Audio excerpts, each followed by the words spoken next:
Nagkakasa ng 3 araw na tigil pasada na matataon sa Araw ng Kalayaan ang grupong Manibela bilang pagtutol sa panguhuli ng mga unconsolidated jeepney.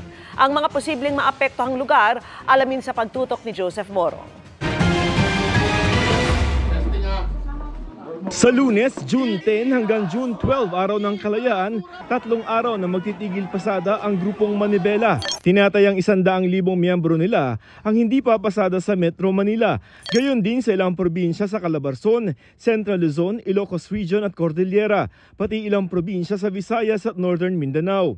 Panawagan nila sa mga commuter, sana po ay matulungan nyo rin ang ating mga naghihingalong mga drivers at operators.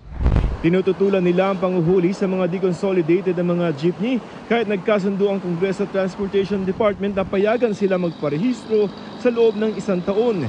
Yan ay para gawing mas moderno ang kanilang mga unit. Basta pumasa dito sa Philippine National Standard. Kung hindi nyo kami irirehistro, kung hindi ko kami makakabiyahe, kung hindi kami makakapagpatuloy.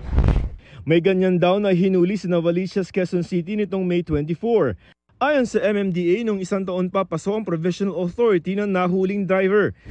Itinanggi naman ng LTFRB na sumang-ayon sila sa Kongreso na payagang makapagparehistro sa loob ng 1 taon ang mga hindi nag-consolidate.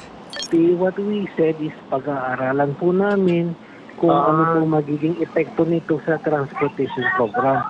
But we did not say yes. April 30 ang consolidation deadline habang hanggang May 15 ang grace period para makabiyahe. Kolorum na ang touring ng LTFRB sa unconsolidated. All hearing and show cause is a part of due process. You have by virtue of law already lost your franchise. Talagang dapat aniyang tigil na sila sa pamamasada. Ano pa bang strike yung sinasabi nila? Ayon kay LTFRB Chairman Atty. Chofie Loguaris III, magsisimula na ng manghuli ng mga kolorum at mga hindi consolidated na mga jeep ang LTFRB sa susunod na linggo.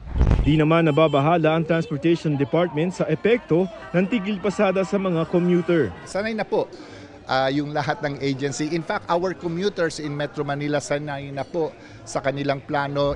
Para sa GMA Integrated News, Joseph Morong, nakatutok 24 oras.